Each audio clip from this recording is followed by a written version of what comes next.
Although the next generation Galaxy S series phones are still likely some months away from release, it's never too early to start hearing speculations about them. While the Galaxy S series has historically proven very predictable, there's a potential that things may change with the Galaxy S24 series. As of now, there have been suggestions that Samsung may go back to utilizing Exynos CPUs and that its next smartphones may have bigger batteries. The Galaxy S24 Ultra's display will likely reach a maximum brightness of 2800 nits, according to recent reports. The information was obtained by Sam Mobile via X user, who claimed that the Galaxy S24 Ultra would have a display that can reach a maximum brightness of 2200 nits. However, Ice Universe has chimed in to say that the brightness should actually be higher.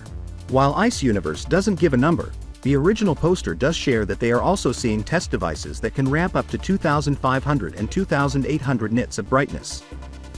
In general, it's really hard to believe every rumor or detail that pops up early.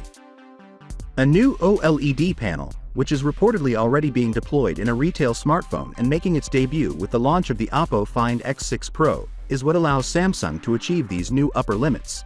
As for further information, the original poster also stated that the future Galaxy S24 Ultra would have consistent screen bezels, which might give it a new aesthetic from previous handsets. Semibile further adds that same panel will also make its way into the upcoming iPhone 15 Pro. While there are a number of valid reasons why Samsung wouldn't apply this on a retail product, durability and battery life would be the two primary ones.